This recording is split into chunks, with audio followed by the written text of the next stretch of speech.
할렐루야. 오늘은 내게도 말씀을 더하소서 라는 제목으로 말씀을 전하도록 하겠습니다. 사무엘상 3장으로 넘어가기 전에 1장과 2장의 내용들을 한번 되짚어 보고 가겠습니다. 먼저 표를 보실까요? 표를 보시면은 1막과 2막으로 또 여러 가지로 서로가 대칭이 되는 걸 알 수가 있습니다. 사무엘상 1장과 2장을 이야기하는 거죠. 구조적으로 1막은 엘가나의 가문을, 또 2막은 엘리의 가문을 주요 내용으로 다루었습니다.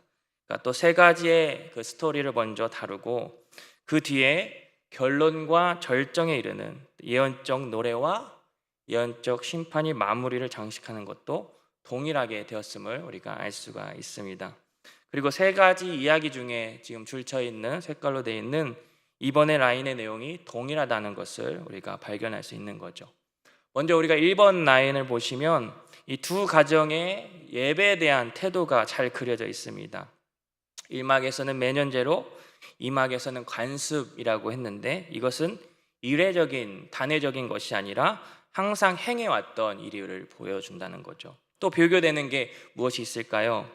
엘가나는 정성을 다해서 하나님께 예배를 드리고 제사가 모두 드려진 후에 가족들에게 제물의 그 분깃을 나누지만 엘리의 두 아들들은 제사가 드려지기도 전에 여호와의 율법을 어기고 그 제물을 착취합니다. 이번 라인을 또 보도록 하겠습니다. 엘가나의 축복과 한나의 출산에 대해서 달라지는데 이것은 한나를 가운데 본문에 위치시켜서 한나의 믿음과 기도, 또 아들을 향한 그런 사랑과 또 정성, 또 신앙의 모범적인 삶을 보여주게 됩니다. 더불어 여호와의 기억하심, 이전에 자카르라는 단어를 말씀을 드렸었죠. 그리고 여호와의 돌보심, 파카드, 여호와의 방문하심으로 볼 수가 있는데요. 이 자카르와 파카드, 그러니까 여호와께서 한나를 기억하시고 방문하셔서, 그러니까 찾아오셔서 아이를 낳을 수 있는 그런 은혜를 주셨다는 겁니다. 세 번째 라인을 보시면 두 가정이 부모로서 자녀들을 어떻게 양육했는지를 알 수가 있습니다. 그러니까 사무엘이 젖을 뗀 후 한나는 사무엘을 봉헌하기 위해서 실로에 데리고 올라갔습니다. 하지만 엘리는 어땠나요? 잘못을 저지른 그 아들들을 훈계는 했지만 매우 소극적이었다는 겁니다. 백성들의 입을 통해서 퍼지는 그런 나쁜 소문에 신경을 썼을 뿐이지 진실로 아들들이 범죄를 행해서 회개하라고 적극적으로 말리진 않았다는 거죠.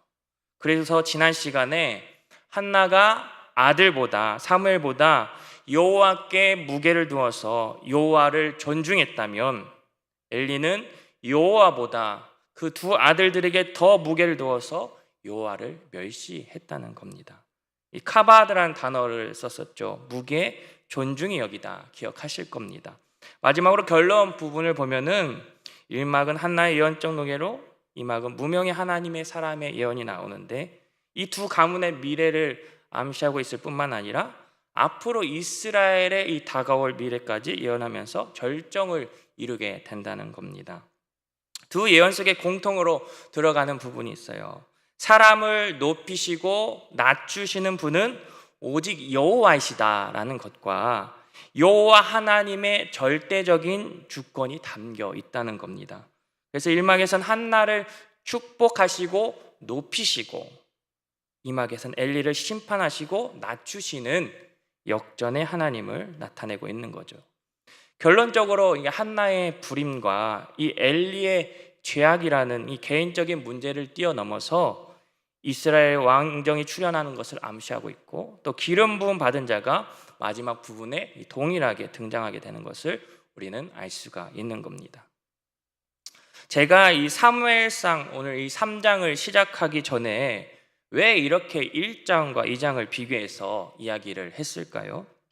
이전에는 한나와 이 엘리가 비교가 되었다면 오늘 본문 3장에서는 사무엘과 엘리의 모습이 비교가 된다는 겁니다. 표를 다시 한번 볼게요. 3장에서 키포인트라고도 할 수가 있겠는데요. 그러니까 엘리 제사장에게서 사무엘에게로 이동되는 것이 오늘 말씀을 보다 보면은 점점 선명하게 드러나는 것을 우리가 알 수가 있습니다. 우리 본문 3장 1절에서 3절을 보도록 하겠습니다. 이 노란색으로 쳐진 걸 보면은 엘리의 눈과 하나님의 등불이 있어요. 그러니까 우리가 생각해 보면 이 엘리의 눈과 하나님의 등불은 시각적인 개념을 담고 있습니다. 그러니까 엘리의 시력과 하나님의 그 등불이 약화되고 또 어두워지고 있는 이 빛의 감소로 표현했다고 볼 수가 있는 것입니다. 하지만 엘리의 눈이 점점 어두워짐의 이 어두움, 하나님의 등불의 빛과 어둠의 대조를 또한 이루고 있다는 거죠. 먼저 시력이 점점 감소하는 엘리의 눈은 무엇을 의미할까요? 이미 이전에 사무엘상 3장 말씀을 우리가 여러 번 들어오셨기 때문에 익히 아실 거라고 생각이 듭니다. 그래도 말씀을 드리자면 이 엘리의 시력이 저하되는 것은 이스라엘 민족의 대제사장으로서 영적인 통찰력을 잊어버리고 있다는 것입니다. 이 성경에서 예를 든다면 창세기 27장 1절에 이삭이 나이가 많아 눈이 어두워 잘 보지 못하더니와 이거 같은 경우인데요. 여기서도 이삭의 이 시력 저하를 우둔해진 영적 분별력으로 해석하기도 합니다. 그래서 야곱이 에서인 줄 모르고 축복 기도를 했던 거죠. 이렇게 상징적인 의미를 볼 때는 엘리의 시력이 저하되는 것은 엘리뿐만 아니라 이스라엘의 영적 상태를 의미하기 때문에 매우 비극적이고 절망적이고 희망이 없어 보인다는 것입니다. 이스라엘의 영적 리더는 지금 깊은 어둠 속에 있다는 것이죠. 그리고 엘리의 상태가 더욱 심각하다는 것을 우리가 알 수 있는 구절이 있습니다. 우리 본문 2절과 3절을 함께 읽도록 하겠습니다. 엘리의 눈이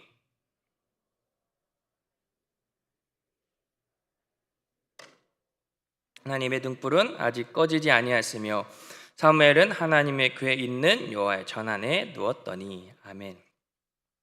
여러분, 무엇이 대조를 이루고 있죠? 엘리는 자기 처소에 누워 있고 사무엘은 하나님의 궤에 있는 전 안에 누워 있다고 말씀하고 있습니다.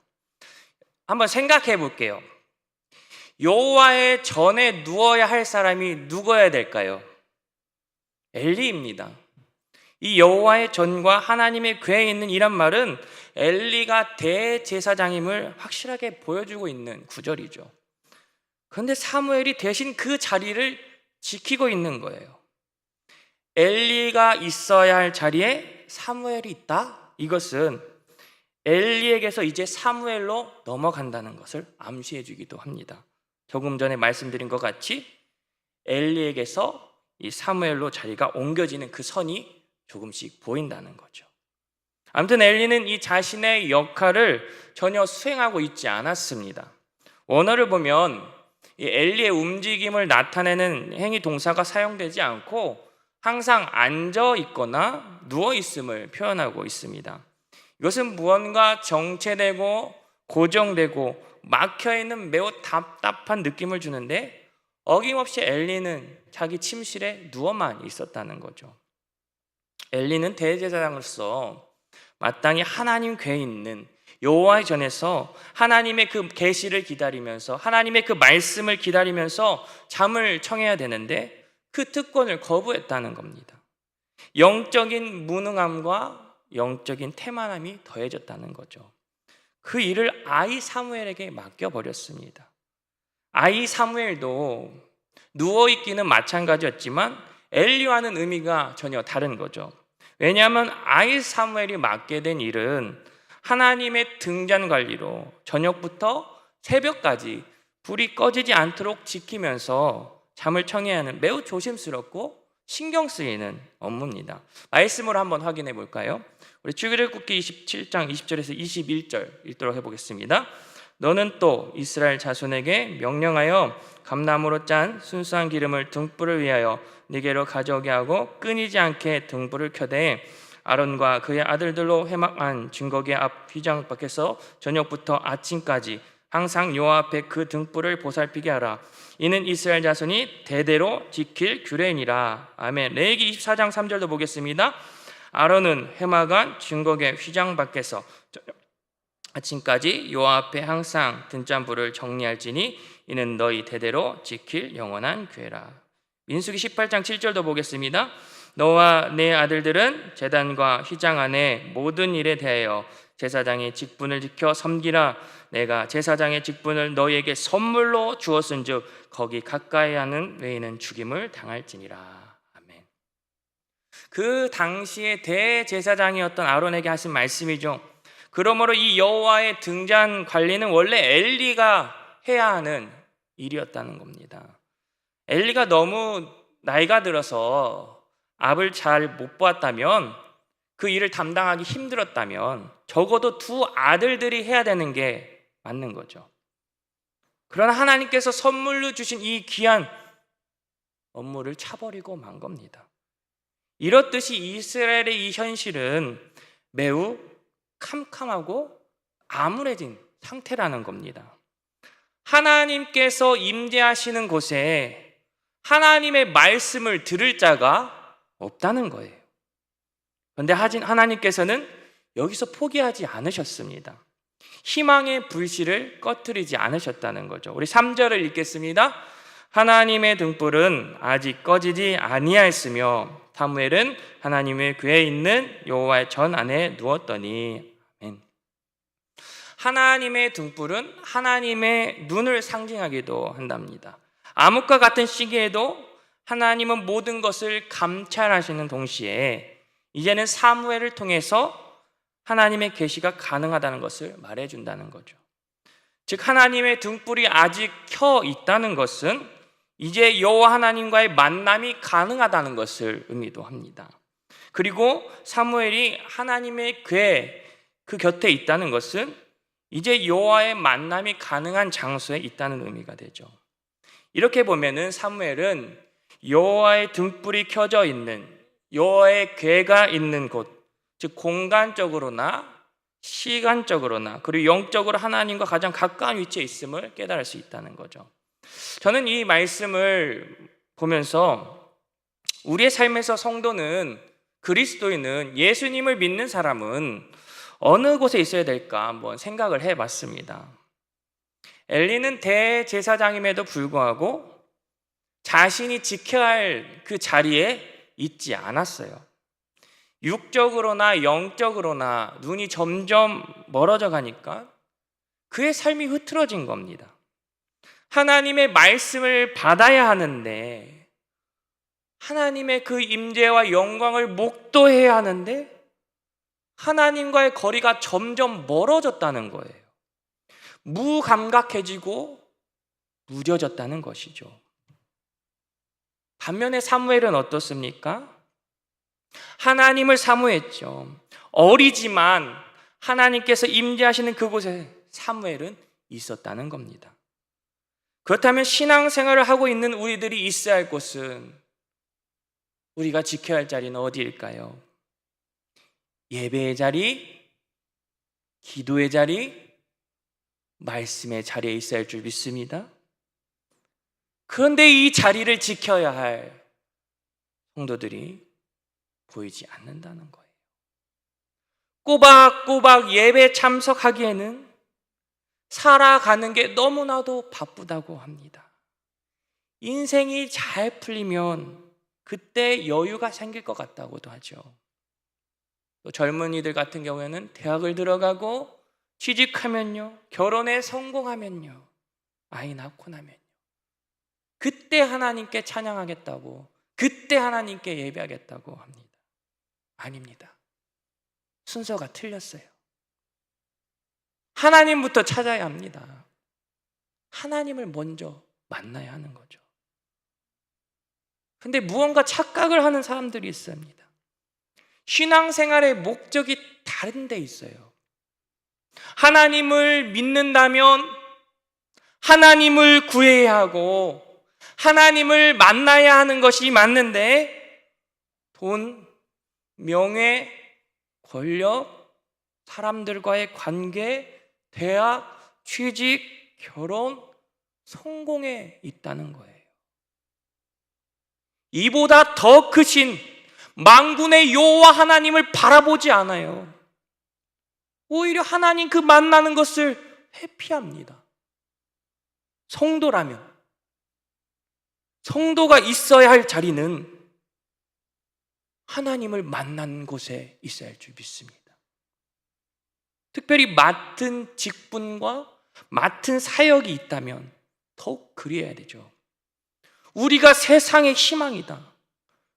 여러분, 진짜 우리가 세상의 희망이 되려면, 우리 봉동중앙교회가 세상의 희망이 되려면 예배의 등불이 꺼지면 안 돼요. 말씀의 등불이 꺼지면 안 됩니다.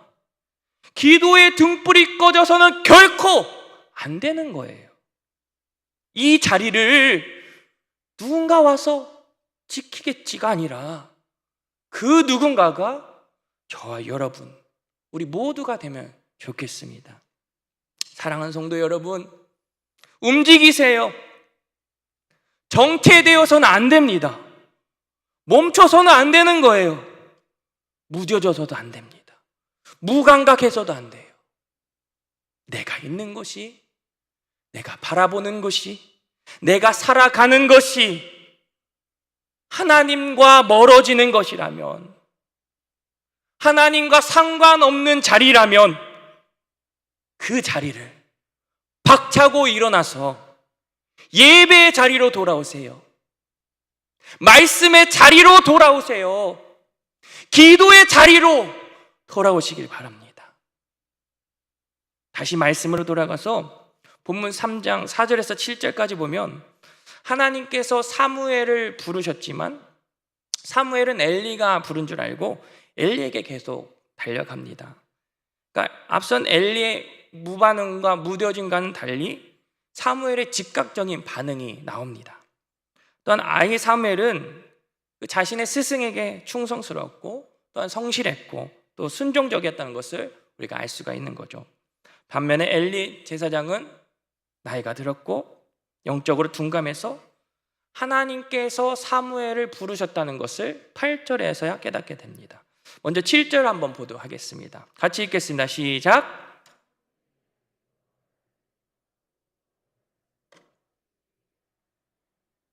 아멘. 7절에 이 나타나지 아니한 때라 이렇게 나타나다의 어휘를 보면은 이 사무엘상 2장 27절에도 사용이 되었어요. 한번 읽어볼까요? 하나님의 사람이 엘리에게 와서 그에게 이르되 여호와의 말씀에 너희 조상의 집이 애굽에서 바로의 집에 속하였을 때 내가 그들에게 나타나지 아니하였느냐. 아멘.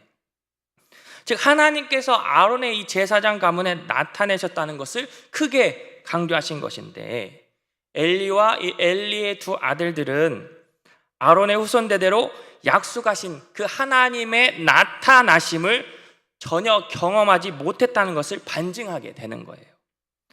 반면에 이 아이 사무엘에게는 아직 나타나지 않으셨지만 아직 여호와를 알지 못하지만 곧 알게 될 거라는 의미가 또 있죠. 그래서 하나님의 이 나타나심은 엘리의 가문에서 사무엘로 이동할 것이다 라는 것을 또 암시하고 있는 겁니다. 아까 3장에서 키포인트가 뭐라고 했죠? 엘리에서 사무엘로 옮겨지는 거예요. 그래서 이 암시적인 내용이 3장 10절에서 풀리게 됩니다. 우리 같이 읽겠습니다. 여호와께서 임하여 서서 전과 같이 사무엘아 사무엘아 부르시는지라. 사무엘이 이르되 말씀하옵소서 주의 종이 듣겠나이다 하니. 아멘. 여호와께서 사무엘에게 직접 말씀하셨습니다. 이제는 엘리의 역할이 사무엘에게로 이동했다는 것을 확실히 우리가 알 수가 있는데 엘리는 자신의 영적 무능함과 나태함으로 이 아이 사무엘을 지도할 자격이 없기 때문에 이제 그의 제사장 직분은 박탈당하는 거죠. 즉 엘리는 여호와의 말씀을 받기에도 아이의 사무엘을 지도하기에도 자격이 부족하다는 겁니다. 반대로 아이의 사무엘은 여호와를 알지 못했으나 이후로 여호와의 말씀을 받게 되고 또 여호와의 선지자로 성장할 수 있는 것을 우리가 볼 수가 있습니다. 그러니까 1장에서 3장까지 아이 사무엘 이렇게 표현이 나오다가 3장 마지막 본문에 여호와의 선지자로 성장하게 되고 세워지게 된다는 겁니다. 즉 엘리의 지도 아래에서 계속 아이였던 이 사무엘이 여호와 하나님의 말씀을 직접 듣고 경험한 이후로 이스라엘의 영적 리더도 하나님께 쓰임받게 되었다는 겁니다. 여러분 3장 1절에 시작할 때 그 본문이 어땠나요?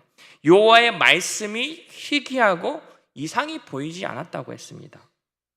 영적으로 어둡고 캄캄한 상황이 이제 완전히 바뀌게 되는 거예요. 사무엘의 귀에 여호와의 말씀이 전해지고 사무엘의 눈에 그 이상이 보이게 되는 겁니다. 우리 본문 11절에서 15절을 보겠습니다. 이 11절에서 14절에서는 하나님께서 사무엘에게 엘리의 가문의 심판에 대한 말씀하시고 사무엘은 이 두려운 말씀을 엘리에게 전해야 하는 그런 상황이 왔어요. 12절에서 14절까지 반복되는 문구가 있습니다. 무엇일까요? 제가 노랗게 표시해놨죠? 엘리의 집입니다. 엘리의 집이 4번이나 연속으로 나오고 있어요. 이것을 또 상징적으로 의미를 생각해 본다면 여호와의 거룩한 말씀으로 채워져야 할 이 여호와의 집을 엘리와 두 아들들은 죄악으로 채워서 자신들의 집으로 만들었다는 거예요. 말 그대로 엘리의 집으로 만들었습니다. 하나님께서 주인 되신 곳에 죄로 번진 엘리 가문이 주인이 되어버렸어요. 이제는 여호와의 심판으로 엘리의 집의 문은 닫혀버리게 되죠. 그리고 15절에 이 여호와의 집의 문이 활짝 열리게 되는 겁니다. 엘리 가문의 죄악은 이미 봤듯이 심각합니다. 13절에 영원토록 심판하시겠다고 말씀하고 있죠. 또 윌터 브루거만이라는 학자는 또 이렇게 표현을 했습니다. 엘리의 집안은 영영이 권위를 약속받았다. 이제 동일한 그 집안이 영영토록 처벌을 받게 된다. 이와 관련된 말씀이 사무엘상 2장 30절과 3장 13절에 있는 거예요. 내가 전에 내 집과 내 조상의 집이 내 앞에 영원히 행하리라 하였으나 13절에 그의 집을 영원토록 심판하겠다고. 이제 17절을 볼게요. 엘리가 이제 사무엘을 불러서 하나님께서 무슨 말씀하셨는지 사무엘에게 묻습니다. 우리 한번 읽겠습니다. 시작.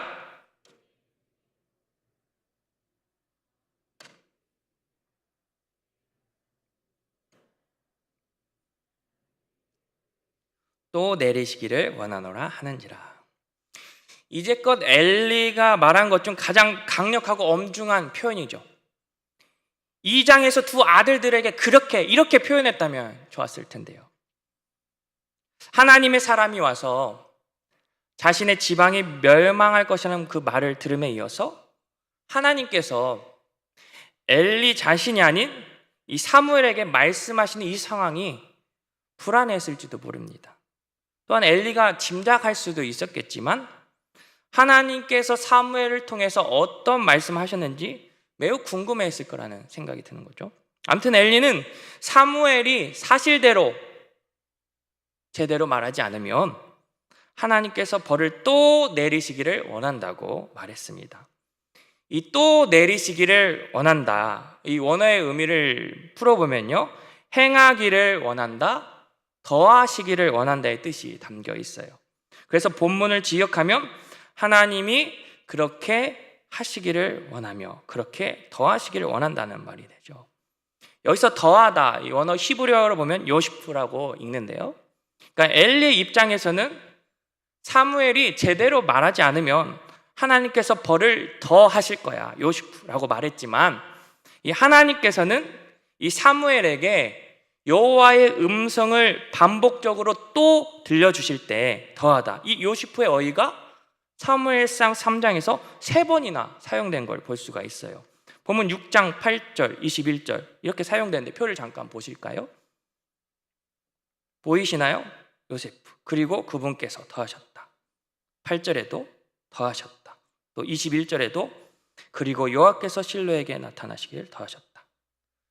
이처럼 하나님은 사무엘에게 말씀을 더하시고 또 더하셔서 여호와의 말씀이 전혀 없었던 실로가 이제는 하나님의 말씀이 선포되는 것으로 바뀌게 하셨다는 거죠. 사무엘상 이 3장을 보면서 참으로 감동되는 부분이 있었습니다. 왕이 없다고 각기 자기 소견에 옳은 대로 행하던 암울한 시대, 하나님의 말씀을 전해야 할 사람이 없어서 말씀이 들려지지 않는 영적으로 매우 어둡고 깜깜한 시대. 그럼에도 불구하고 하나님께서는 한 사람을 통해서 하나님의 그 말씀을 전하게 하시기 위해서 사무엘을 말씀으로 더하시고 계속해서 말씀으로 더하셨다는 거죠. 바꿔서 말한다면 하나님의 말씀이 사무엘에게 임했다는 겁니다. 하나님께서 사무엘을 부르셨다는 거죠. 여러분, 성경을 보면은 놀라운 사실을 하나 알 수가 있어요. 하나님의 말씀이 임할 때, 하나님의 말씀을 들을 때, 하나님의 말씀에 반응하고 응답할 때, 믿음으로 순종할 때 하나님께서는 그 사람을 통해서 은혜의 역사를 이루어 가신다는 거예요. 줄여서 말하면 하나님의 말씀이 있는 곳에 하나님의 역사가 나타난다는 거예요. 태초에 창세기를 보며 태초에 온 땅이 공허하고 혼돈하며 흑암이 갇혔을 때 하나님의 그 말씀이 임했어요. 공허는 충만해져요. 혼돈은 질서로 돼요. 흑암은 빛으로 바뀐 줄 믿습니다. 또 하나님은 이 모든 창조 역사의 절정으로 아담을 창조하시고 또 그에게 말씀하시고 온 땅의 역사를 시작하셨죠. 노아 때도 볼까요? 온 땅에 죄악이 가득하고 사람들의 마음에 온통 악한 생각만 가득할 때 의와 거룩함이란 볼 수 없었던 그런 곳에 하나님의 말씀이 노아에게도 임했습니다. 그리고 노아는 하나님의 말씀에 순종함으로 그를 통하여 온 땅의 구원의 역사가 일어난 거죠. 또 홍수 이후 사람들이 범죄하고 하나님을 떠나 살면서 자기의 이름을 높이며 교만함으로 가득 차고 뿔뿔이 흩어져서 하나님을 잊고 살아갈 때 누구에게 임했을까요? 하나님의 말씀이 지금 새벽마다 보고 있는 하나님의 말씀이 아브라함에게도 임했습니다. 하나님께서는 아브라함을 부르셨고 아브라함으로 말미암아 구원의 역사와 구원의 약속이 시작되게 하셨죠. 모세도 그랬습니다. 이스라엘 사람들이 애굽에서 종살이하면서 고통스럽고 힘겨하면서 하나님께 부르짖을 때 하나님의 말씀이 모세에게 임했다는 거죠. 모세를 통해서 출애굽의 놀라운 역사가 시작되었습니다. 이뿐만 아니라 성경 곳곳에서 하나님의 백성들이 혼란하고 흑암에 있고 고통스럽고 슬픔에 있고 죄악과 비참에 처해 있을 때 그곳에 하나님의 말씀이 임했고 그 말씀에 반응하면서 하나님께 순종한 자들을 통하여서 하나님의 놀라운 구원의 역사가 일어났다는 것을 우리는 알 수가 있는 겁니다. 오늘 본문에 나온 사무엘도 그랬고요. 앞으로 나올 다윗도 그랬고요. 이사야 선지자도 그랬고 에스겔도 다니엘도 그랬습니다. 그리고 지금 우리에게도 그 말씀이 임한 줄 믿습니다. 죄 가운데 방황하고 죽을 수밖에 없는 소망 없는 우리에게 예수님께서 오셨다는 거예요. 말씀이 육신이 되어서 우리 안에 거하시는 그 놀라운 말씀의 임재가 예수 그리스도 안에서 우리에게 충만히 주어졌다는 거죠.